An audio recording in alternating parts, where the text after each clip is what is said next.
ஒருத்தி கேக்கட்டுமே, என்னம்மா பெரிய மனுஷி இப்படி உக்காந்துருக்கியேன்னு கேக்கறதுக்கு எந்த சிறுக்கிக்கும் மனசு வரலையேடா. எப்படிடா வரும்? அவளுங்கதான் உன்னையும் சரவையும் ஓடி ஓடி தாங்கினாளுங்களே. ஏண்டா இதுக்கு முன்னாடி நம்ம வீட்டுல எந்த பிரச்சனையும் வந்ததே இல்லையா? அப்பெல்லாம் இவளுங்கதான் வந்து நமக்கு ஆறுதல் சொன்னாளுங்களா? சரிம்மா, அதுக்காக ஏமா நீங்க? ஏண்டா சொந்த வீட்லயே ஏதோ மூணாவது மனுஷி மாதிரி, வேண்டாத விருந்தாளி மாதிரி எவ்வளவு நேரம் தாண்டா உக்காந்து இருக்க முடியும்? ஒரு வாய் காப்பி குடிச்சிங்களா சாப்பிட்டீங்களான்னு எவ்வளவு கேட்காதப்போ நான் இங்க உக்காந்துட்டு இருக்கிறதுக்கு ரோஷம் கட்டவன்னு என்ன நினைச்சுக்கிட்டியா? அத விடுறா. ஒரு பெரிய மனுஷி ராத்திரில இருந்து வீட்டுல காணுமே, எங்க போயிட்டான்னு சொல்லி எவ்வளவு ஒருத்தி நினைச்சு பாத்திருப்பாளுங்களா? நான் இருக்கேனா செத்தேனான்னு சொல்லி யாராவது தேடியாவது பாத்தீங்களா? இதுவே நான் செத்து போயிருந்தேன்னா. அம்மா என்னம்மா என்ன பேச்சு பேசுறீங்கம்மா? எப்போ ஒருத்தி இல்லாதது யாருக்கும் புத்தியில உரைக்கலையோ, எங்க அந்த பொம்பளைன்னு ஒரு சின்ன எண்ணம் கூட வரலையோ, அப்புறம் என்னடா இருக்கு? பெத்த மகன் உனக்கே என் மேல அக்கறை இல்லாம போயிடுச்சு. அப்புறம் நான் உயிரோட இருந்து செத்த மாதிரி தானடா கணக்காயிடுச்சு. அத்தனை பேர் அங்க இருந்தாங்களே, ஒருத்தருக்காவது நாங்க இருக்கேன்னா இல்லையான்னு கூட தெரியலையே. அந்த அளவுக்கு நான் யாருக்கும் வேண்டாதவளா போயிட்டேன் பாரு. எதுக்குடா நாங்க இருக்கணும்? நாங்க இருக்கிறதுல என்ன அர்த்தம் இருக்கு? நீ ஏன்பா வருத்தப்படுற? உன்னை சுத்திதான் உன் சொந்தங்கள்லாம் இருக்கே, அவங்களோட நீ சந்தோஷமா இருப்பா. இனிமே அடிக்கடி போன் பண்ணி நீ உங்களை தொந்தரவு கொடுக்காத.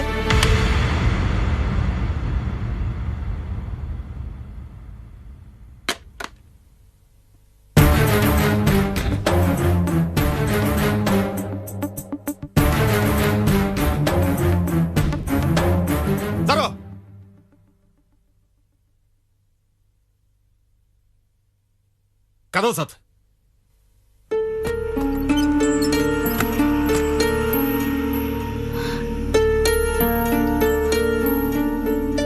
என்னங்க? முதல்ல உங்க எல்லாரையும் வெளில போக சொல்லுங்க. எங்க அம்மா ஊருக்கு போயிருக்காங்க, அது கூட தெரியாம இத்தனை பேர் ஏன் இங்க கூட்டம் போட்டுட்டு இருக்கணும்? முதல்ல எல்லாரும் வெளில போக சொல்லுங்க. எங்க அவங்க எல்லாரும் எனக்கு உனக்கு என்ன தேவையோ நான் செய்யறேன். பாட்டி இருக்காங்க, அது போக சம்பளத்துக்கு வேணா ஒரு ஆளை போட்டுக்கலாம். ஆனா இவங்க எல்லாம் யாரும் இருக்க கூடாது. முதல்ல போக சொல்லு.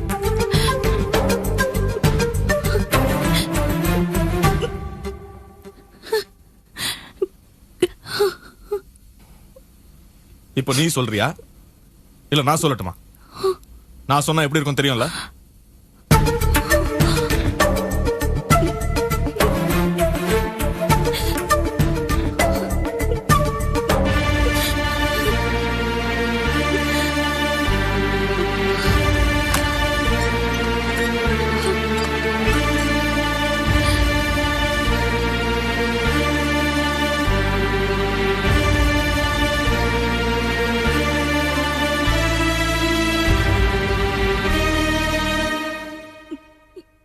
எல்லாரும் வீட்டுக்கு போங்க.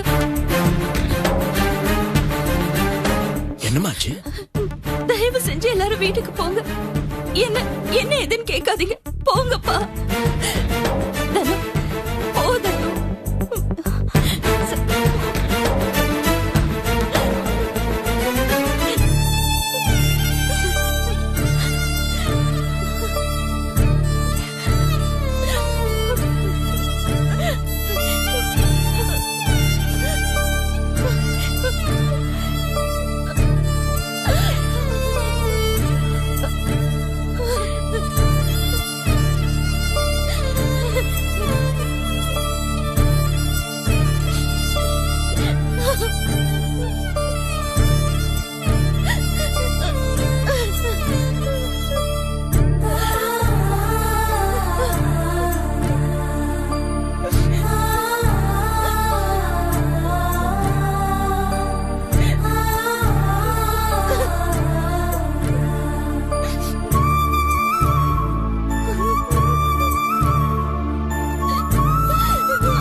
ரவி, நான் கடை கிளம்புறேன்ப்பா.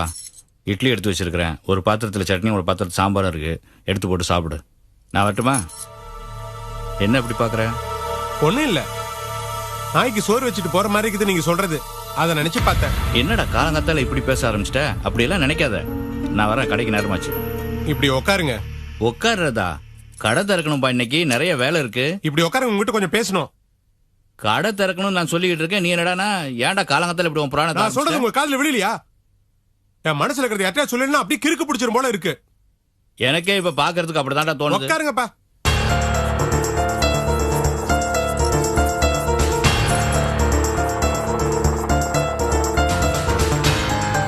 என்ன இப்படி வேண்டாம் விருப்ப கேட்க கூடாது. எதிரில உட்கார்ந்து இருக்கிறவங்க மேல ஒரு அக்கறை வேணும். நான் சொல்றத காது கொடுத்து கேட்கணும். அப்பதானே சொல்றதுக்கு நல்லா இருக்கும். அப்பா, என் பொறுமையை சோதிக்காதடா. உன் மேல எனக்கு நிறைய அக்கறை இருக்கு. சொல்ல வேண்டியதை சீக்கிரமா சொல்லு. சரோனி அட்மிட் பண்ணி இருக்கிற ஹாஸ்பிட்டலுக்கு போனேன். அங்க என்ன நடந்துச்சு தெரியுமா? என்னடா நடந்துச்சு? நீங்க பயப்படுற மாதிரி எந்த பிரச்சனையும் இல்ல. எனக்கு தான் மூஞ்சில் அடிச்ச மாதிரி அவமானம். என்னாச்சு? ஹாஸ்பிட்டலுக்கு போனா என் மாமனார் இருக்காரு, அதான் சிதம்பரம். அங்க என்ன நிக்க விடாம துரத்துறாரு. மாணிக்கம் போஸ் 2 கொம்பனுங்களும் உள்ள இருக்கானுங்களா, அதனால நான் இருக்க கூடாதா போன்னு துரத்துறாரு. இதை விட வேற என்ன அவமானம் எனக்கு வேணும்? நானும் அவரு மருமகன் தானே, அவனுங்களும் அவரு மருமகனுக்கு தானே. அவனுங்களுக்குனா ஒரு மரியாதை, நானும் இன்னொரு மரியாதையா? வர வர என் மாமனாரு கூர்க்கா மாதிரி ஆயிட்டாரு. என்ன எதுவும் சொல்ல மாட்டேங்கிறீங்க? சொல்றதுக்கு என்ன இருக்கு? அங்க உள்ள சூழ்நிலை நினைச்சேன், பெருமூச்சு விட்டுக்கிறேன். கொஞ்ச நாளா எவன் வீட்டுக்காவது போய் மூக்கு விடப்பட்டு வரேன், எவனையாவது தேடி போய் செருப்படிப்பட்டு வரேன். எல்லாம் தலையெழுத்து. இதுக்கெல்லாம் என்ன காரணம் தெரியுமா? என்ன காரணம்? என்ன இப்படி தனியா விட்டு போயிருங்களே? நான் தனியா இருக்கேன், பிரச்சனை எனக்குள்ளே போட்டு குழப்பிக்கிறேன். எங்கேயாவது போய் நல்லா பொறுக்க வாங்கிட்டு வந்துடுறேன். இதுக்கெல்லாம் என்ன வழி? ஒண்ணு லீலாவாது என் கூட இருக்கணும். சரி, அவதான் இல்ல. தலையெழுத்த நீங்களாவது என் கூட இருந்து தொலைலாம்ல. மாமா தான் லீலாவை அனுப்பி வைக்கிறேன்னு சொல்லியிருக்காரு. அவன் வர்ற வரைக்கும் நீங்களாவது வீட்டுல என் கூட இருக்கலாம்ல. அதை விட்டுட்டு கடை கத்திரிக்காரு அதெல்லாம் எதுக்கும் ஒண்ணு போக தேவையில்ல. ஏய், இன்னைக்கு கடை திறந்தே ஆகணும்பா. நான் சொல்றது உங்க காதுல விழலையா? ஏய், கடை திறக்கணும், போட. நில்லுங்க. நீங்க போறதுனா போங்க. அப்புறம் நான் யார் வீட்டுக்காவது போய் ஏதாவது பிரச்சனை எழுப்பேன். அது உங்களுக்கு தேவையா? அந்த அறிவு உனக்கு இருக்கணும்டா. அதுக்கு மத்தவங்களே இல்ல நானும் என்ன பண்ண முடியும்? கடையில நிறைய வேலை இருக்கு, நான் வரேன். போங்க. நீங்களும் இல்ல, லீலாவும் இல்ல. தனியா இருக்கிறனா எந்த முடிவுக்கு வேணாலும் போவேன். புரியல? தொங்கிடுவேன்னு சொல்றேன்.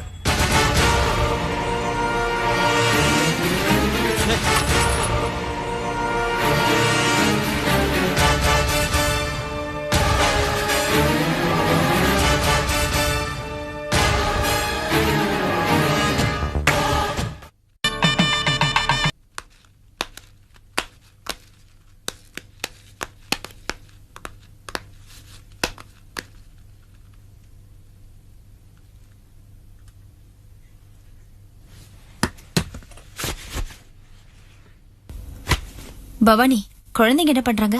தூங்கிட்டு இருக்காங்கக்கா. என்ன எல்லாரும் ஒண்ணா வந்துட்டீங்க? அக்காவை தனியா விட்டுட்டீங்களா? நாங்க எங்க விட்டுட்டு வந்தோம், அவங்க தான் விரட்டி விட்டாங்க. நல்ல ஆத்தா, நல்ல புள்ள. வீடே பத்தி எறிகிற மாதிரி நாங்களாம் அவசப்பட்டுட்டு அழுதுட்டு இருந்தோம். அந்த ராசம்மா வாசல்ல உட்காந்துட்டு வரவங்கள போறவங்கள எல்லாம் வேடிக்கை பார்த்துட்டு இருந்துச்சு. விடுக்கா. அதுக்கு இல்ல லீலா, நம்மளாம் எவ்வளவு கஷ்டப்பட்டோம். அந்த மாணிக்க அழும்போது நம்மள மாத்தி மாத்தி சமாதானம் சொல்லல. அப்பயாவது அந்த அம்மா வாயில ஏதாவது ஒரு வார்த்தை வந்துச்சா? சரி, அதை விடு. அவங்க வீட்டுக்கு போய் எல்லா வேலையும் முடிச்சிட்டு ராத்திரி அவங்களுக்கு சாப்பாடு போடும்போது கூட கேட்டேன், உங்களுக்கு ஏதாவது வேணுமான்னு. அப்ப கூட வாயை திறக்கல. சரி, அது அவங்க வீடாச்சே, அவங்க அங்க கிடப்பாங்க இங்க கிடப்பாங்க, அவங்க வீட்டுல என்ன வேணாலும் செய்வாங்க தானே நாம நினைப்போம். இப்படி அர்த்த ராத்திரில எதிர்த்து ஓடி போகும் நம்ம கனவு கண்டோமா? விடமா தானே, ஏன் சும்மா புலம்பிட்டே இருக்கிற? புலம்பாம வேற எப்படிப்பா இருக்கிறது? சரோக்கு உடம்பு சரியில்லையே, அவங்க வேலையெல்லாம் விட்டுட்டு அங்க போய் ஒத்தாசை பண்ணா அந்த ஆளுக்கு கொஞ்சமாவது நன்றி விசுவாசம் வேணா? இப்படி எல்லாரையும் ஒட்டுமொத்தமா சேர்த்து அவமானப்படுத்திட்டாரு. சொல்லாம கொள்ளாம போனியே, உனக்கு ஏதாச்சும் அறிவு இருக்கா? இப்ப யார் உன்னை என்ன சொல்லிட்டாங்க அப்படின்னு அங்க கேட்க வேண்டியதானே?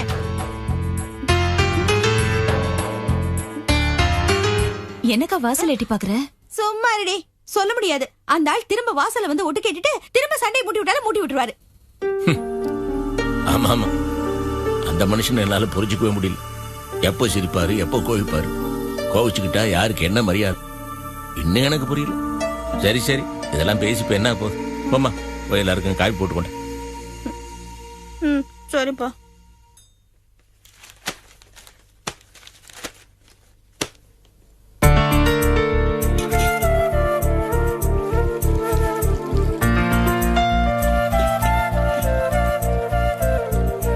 அக்கா, என்ன? நேத்து நைட்டு மாமா அழுதாருக்கா. என்னது?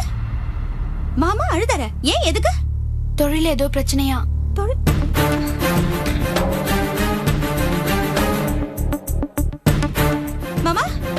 நேத்து ஏதோ அழுதிங்களாமே, தொழில ஏதோ பிரச்சனையாமே?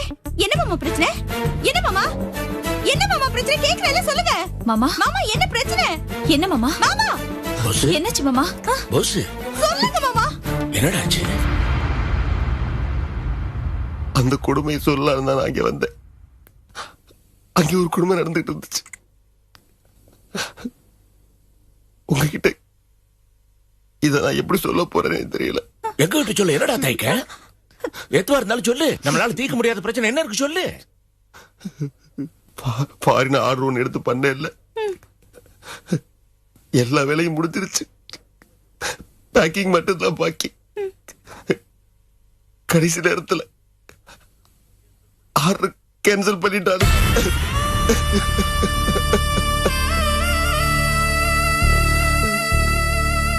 கடனை உடனே வாங்கி போட்டு பண்ணேன். இப்ப எல்லா சரக்குமே வேஸ்டா போச்சு. கடைக்காரனுக்கு என்ன பதில் சொல்ல போறேனே தெரியல. ஒருத்தருக்கு மேல சம்பளம் கொடுக்கல. இப்ப நான் என்ன பண்ண போறேனே தெரியலையே. திரும்ப நான் நடுத்தருக்கே வந்துட்டேன்.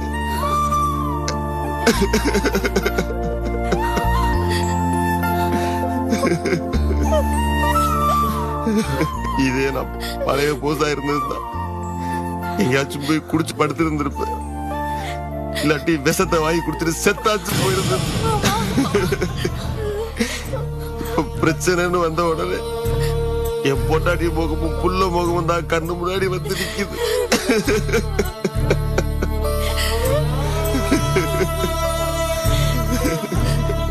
மாமா விட்டு தலங்க மாமா.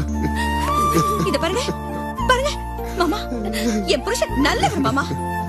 அந்த சாமிதான் மாமா ஒவ்வொரு அடி எடுத்து வைக்கும் போது கால வாரி வாரி விடுது. மாமா நீங்க மாறிட்டீங்க மாமா.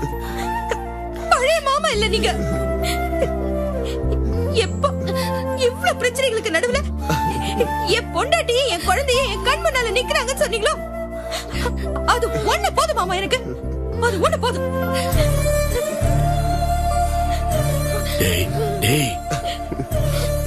அடுத்த பிரயோஜனம் இல்ல, நடக்க கூடாது, நடந்துருச்சு. மேற்கொண்டு என்ன பண்ண போற?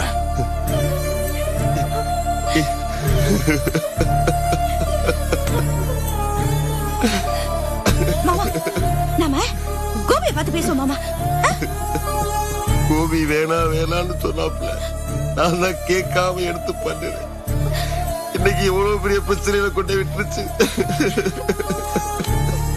மாமா கோபியை பார்த்ததும் இதுக்கு ஒரு நல்ல வழி கிடைக்கும் மாமா. கோபி மாப்பிளைய பாக்குறது அவ்வளவு நல்ல யோசனை இல்ல. ஏன்னா இப்ப நமக்கு நேரம் சரியில்லைம்மா. போற பக்கமெல்லாம் பிரச்சனை. பாரு, சரவு வீட்டுல பிரச்சனை, லீலா வீட்டுல பிரச்சனை, நம்ம வீட்டுல பிரச்சனை. நம்ம பிரச்சனையை கோபி விட்டு கொண்டு போய் அவங்க நிம்மதியும் கிடப்பானே. அவங்களாவது நிம்மதியா இருக்கட்டும். வேணாம்மா. இல்லப்பா, இந்த தொழிலை பொறுத்த வரைக்கும் கோபிக்கு தான் எல்லா விவரமும் தெரியும். இந்த ஒரு விஷயத்திலாவது நான் சொல்றது கொஞ்சம் கேளுங்கப்பா. சரி போங்க. ஆனா கோபி கிட்ட நீங்க யோசனை மட்டும்தான் கேட்கட்டும். வேற எதுவும் கேட்டீங்க குழப்பம் நிச்சயம். சரி சரி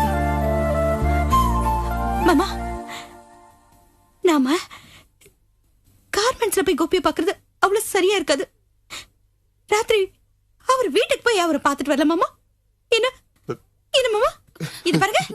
என்ன மாமா ஒண்ணுமே பேச மாட்டேங்கிறீங்க? என்னை பாருங்க மாமா, ஏதாவது சொல்லுங்க. எத்தத்தின்னா பித்தம் தெளிவுங்கிற பிரச்சனை என் வாழ்க்கையில தொடர்ந்து வந்துகிட்டே இருக்கு.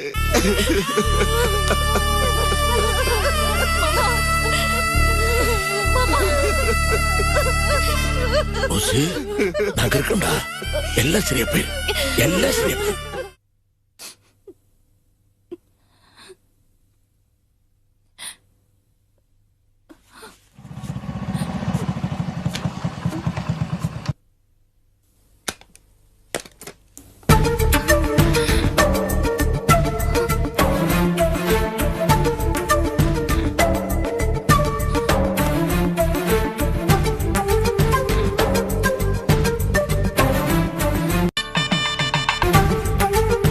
என்ன நீ விஜயங்க அவ வீட்டுக்கு போயிட்டா.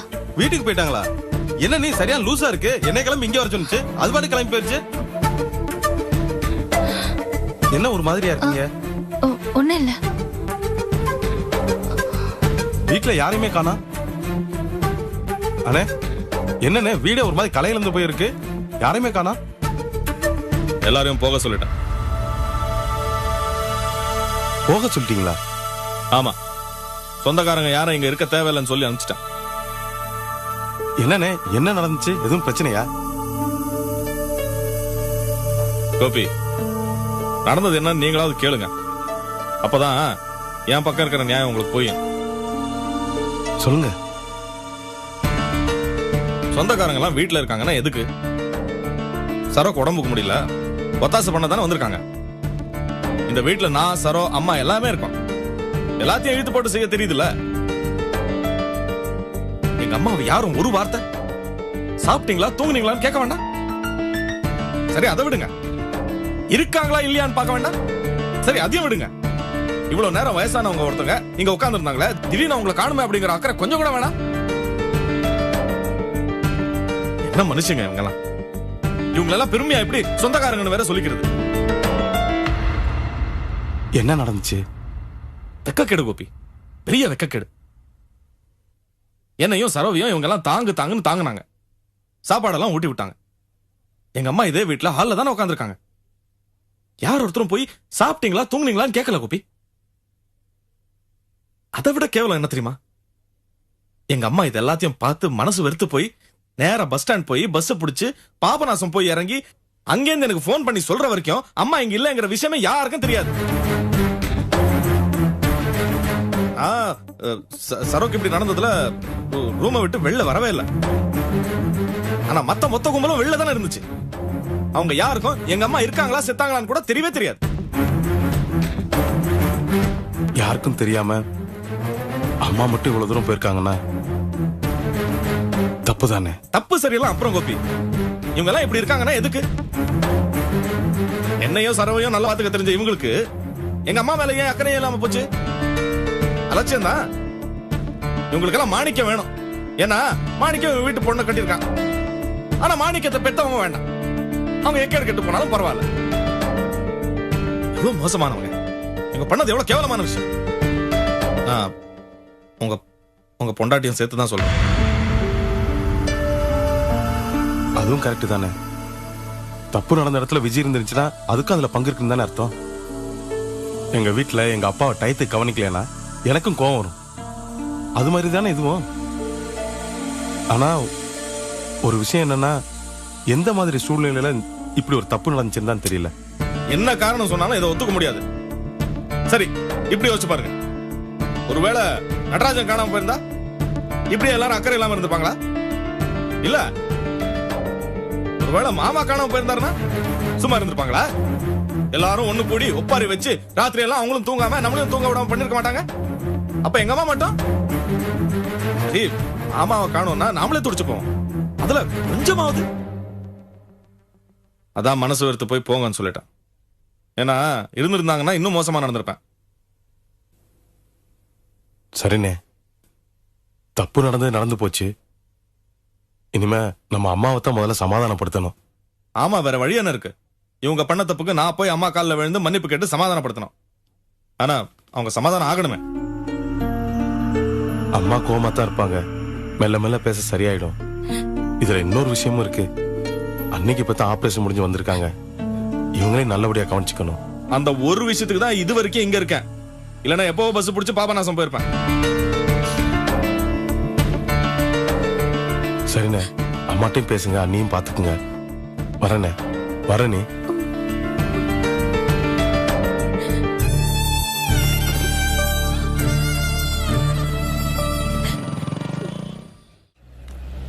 அம்மா லீலா, நல்லா இருக்கியாம்மா? நல்லா இருக்கேங்க. ஏங்க அந்த வீடு இல்லைன்னா வேற வீடு பார்த்து சொல்லிருக்கலாமே. அப்பா தான் அந்த வீட்டை பார்க்க வேணாம்னு சொல்லிட்டாருமா. ஹவுஸ் ஓனர் கூட அதுக்கு ஓகேன்னு சொல்லிட்டாரு. ஆனா உங்க அப்பா என்கிட்ட வந்து அந்த வீடும் பார்க்க வேணாம், வேற எந்த வீடும் பார்க்க வேணாம்னு சொல்லிட்டாருமா. நிஜமாவா சொல்றீங்க? ஆமாமா, உங்க அப்பா தான் பார்க்க வேணாம்னு சொன்னாரு. என்னம்மா யோசிக்கிறீங்க? வேற ஏதாவது வீடு பார்க்கணும்னா சொல்லுங்க பாத்துறேன். வேற வீடு பாருங்கண்ணே. சரிம்மா பாத்துறேம்மா. வரட்டுமா?